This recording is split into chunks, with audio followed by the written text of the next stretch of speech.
ಚಿತ್ರದುರ್ಗದ ಯರೇಹಳ್ಳಿಯಲ್ಲಿ ಜನ ಮತದಾನ ಬಹಿಷ್ಕರಿಸಿದ್ದಾರೆ ಅನ್ನೋ ಅಪ್ಡೇಟ್ ಈಗ ಸಿಗ್ತಾ ಇದೆ.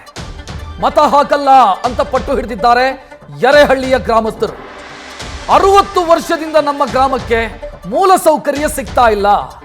ಎಲ್ಲರನ್ನೂ ಕೇಳಾಯ್ತು, ಮಾಡ್ತೀವಿ ಅಂತ ಹೇಳ್ತಿದ್ದಾರೆ, ಮಾಡ್ತಾ ಇಲ್ಲ. ಕುಡಿಯೋ ನೀರಿಲ್ಲ, ಸರಿಯಾದ ರಸ್ತೆ ಇಲ್ಲ, ವಿದ್ಯುತ್ ಪೂರೈಕೆ ಆಗ್ತಾ ಇಲ್ಲ, ಮೊಬೈಲ್ ನೆಟ್ವರ್ಕ್ ಇಲ್ಲ. ಇಂಥ ಸ್ಥಿತಿಯಲ್ಲಿ ನಾವು ಜೀವನ ಕಳೀತಾ ಇದ್ದೀವಿ. ನಾವು ಯಾಕೆ ವೋಟ್ ಹಾಕಬೇಕು ಅನ್ನುವಂಥ ಪ್ರಶ್ನೆಯನ್ನು ಗ್ರಾಮಸ್ಥರು ಕೇಳ್ತಾ ಇದ್ದಾರೆ.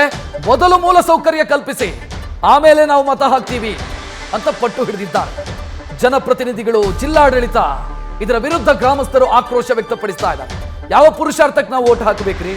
ನಮಗೆ ಬೇಕಾದಂಥ ಮೂಲ ಸೌಕರ್ಯವನ್ನು ಒದಗಿಸೋದಕ್ಕೆ ನಿಮ್ಮಿಂದ ಆಗಿಲ್ಲ ಅಂತಾದ್ರೆ ವೋಟ್ ಹಾಕಿ ಏನು ಉಪಯೋಗ ಅನ್ನೋ ಪ್ರಶ್ನೆಯನ್ನು ಗ್ರಾಮಸ್ಥರು ಕೇಳ್ತಾ ಇದ್ದಾರೆ. ಅದರ ದೃಶ್ಯ ನೋಡ್ತಾ ಇದ್ದಾರೆ.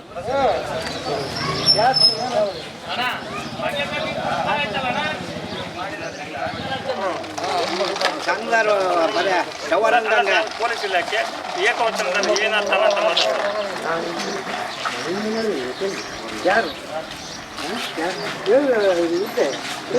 ಇವತ್ತೇ ನೋಡಪ್ಪ ನಾ ಫೋಟೋದ ಕಾಣ್ತಾರ ನೀನು ಇಷ್ಟರ ಕೊಂಡೆಲ್ಲ ಎರಳಿ ಮಕ್ಕಳನ್ನ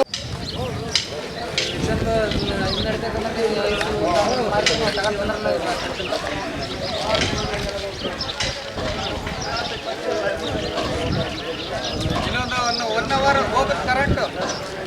ಮತ್ತೆ ಸಂಜೆ 6 ಗಂಟೆಗೆ ಬರೋದು, ರಾತ್ರಿ 12 ಗಂಟೆಗೆ ರಾಮಟಾನಲ್ಲಿ BSNL ಗೇಟ್ 16 ಫೀಟ್ 100 ಅದು ಮಾಡಿ ಜಾಗ ತೋರಿಸ್ತೀವಿ ಸರ್. ಅದನ್ನು ಮಾಡ್ಕೊಂಡು ಹೋಗಿ